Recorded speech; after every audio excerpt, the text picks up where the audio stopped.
നമസ്കാരം. ഇന്ത്യയിൽ HMPV case സ്ഥിരീകരിച്ചിരിക്കുകയാണ്. ബംഗളൂരുവിലാണ് ആദ്യ കേസ് സ്ഥിരീകരിച്ചത്. സ്വകാര്യ ആശുപത്രിയിൽ ചികിത്സയിലുള്ള 8 മാസം പ്രായമുള്ള കുഞ്ഞിനാണ് രോഗം സ്ഥിരീകരിച്ചിരിക്കുന്നത്. കുട്ടിക്ക് വിദേശ യാത്രാ പശ്ചാത്തലമില്ല.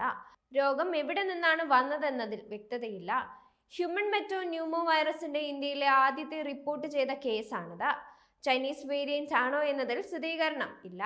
പരിശോധന തുടരുമെന്നാണ് കർണാടക ആരോഗ്യ വകുപ്പ് അറിയിച്ചിരിക്കുന്നത്. ശക്തമായ പനിയെ തുടർന്നാണ് കുഞ്ഞിനെ ആശുപത്രിയിൽ പ്രവേശിപ്പിച്ചത്. തുടർന്ന് നടത്തിയ പരിശോധനയിലാണ് രോഗം സ്ഥിരീകരിച്ചത്. രോഗലക്ഷണങ്ങൾ പ്രകടിപ്പിക്കുന്ന കുട്ടികളിൽ HMPV സ്ക്രീനിംഗ് നടത്തണമെന്ന് കർണാടക ആരോഗ്യ മന്ത്രാലയം അറിയിച്ചിരുന്നു. ശ്വാസകോശങ്ങളുടെ പ്രവർത്തനത്തെ ബാധിക്കുന്ന അണുബാധയാണ് HMPV അഥവാ ഹ്യൂമൻ മെറ്റോ ന്യൂമോ വൈറസ്. ന്യൂമോണിയ വിഭാഗത്തിൽപ്പെട്ട രോഗമായാണ് ഇതിനെ ലിസ്റ്റ് ചെയ്തിരിക്കുന്നത്. കുട്ടികൾ, പ്രായമുള്ളവർ തുടങ്ങി എല്ലാ പ്രായത്തിലുള്ളവരെയും ഈ രോഗം ബാധിക്കുമെന്നാണ് DCC അഥവാ US centre for disease control and prevention വ്യക്തമാക്കുന്നത്. 2001 ആദ്യമായി HMPV സ്ഥിരീകരിക്കപ്പെട്ടത്. കോവിഡ് മഹാമാരി ആദ്യം റിപ്പോർട്ട് ചെയ്ത ചൈന 5 വർഷത്തിന് ശേഷം മറ്റൊരു ആരോഗ്യ പ്രതിസന്ധി കൂടി അഭിമുഖീകരിക്കുകയാണ്. ഇത്തവണ കോവിഡിന് സമാനമായി ഹ്യൂമൻ മെറ്റോ ന്യൂമോ വൈറസ് ആണ് ചൈനയിൽ പടരുന്നത്. COVID-19 മഹാമാരി പൊട്ടിപ്പുറപ്പെട്ട സമയത്തുണ്ടായ ആശങ്കയ്ക്ക് സമാനമായ സാഹചര്യമാണ് ചൈനയിൽ ഇപ്പോഴും നിലനിൽക്കുന്നത്. അജ്ഞാത വൈറസ് അതിവേഗമാണ് പടരുന്നത്.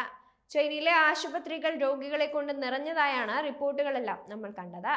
വൈറസ് ബാധയേറ്റ് നിരവധി മരണം സംഭവിച്ചതായും റിപ്പോർട്ടുകളുണ്ട്. Influenza A, mycoplasma, pneumonia, COVID-19 തുടങ്ങി മറ്റ് രോഗങ്ങളും പടരുന്നത് ചൈനയുടെ ആരോഗ്യ സംവിധാനത്തിന് വെല്ലുവിളി സൃഷ്ടിക്കുന്നതാണ്. പുതിയ വൈറസിന്റെ ദ്രുതഗതിയിലുള്ള വ്യാപനത്തെക്കുറിച്ചുള്ള ആശങ്കകൾ സോഷ്യൽ മീഡിയയിൽ നിറഞ്ഞിരിക്കുകയാണ്. ആശുപത്രികൾ നിറഞ്ഞതായാണ് പ്രചരിക്കുന്ന വീഡിയോകളിൽ വ്യക്തമാകുന്നത്. പകർച്ചവ്യാധി നിയന്ത്രിക്കുന്നതിന്റെ ഭാഗമായി രാജ്യം അതീവ ജാഗ്രതയിലാണ്.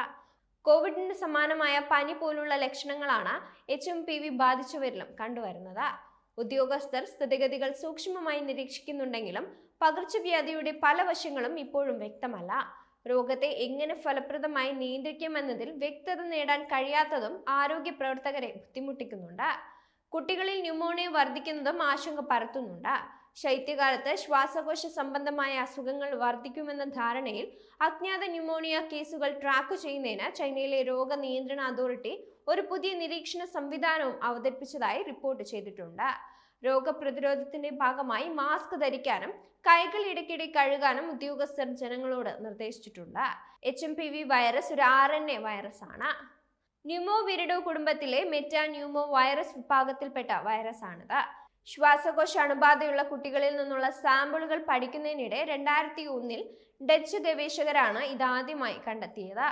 ഈ വൈറസ് കുറഞ്ഞത് 6 പതിറ്റാണ്ടുകളായി നിലനിൽക്കുന്നുണ്ടെന്നും ശ്വാസകോശ സംബന്ധമായ രോഗത്തിന് കാരണമായി ലോകം മുഴുവൻ ഈ വൈറസ് വ്യാപിച്ചിട്ടുണ്ടെന്നും പഠനങ്ങൾ വെളിപ്പെടുത്തുന്നുണ്ട്.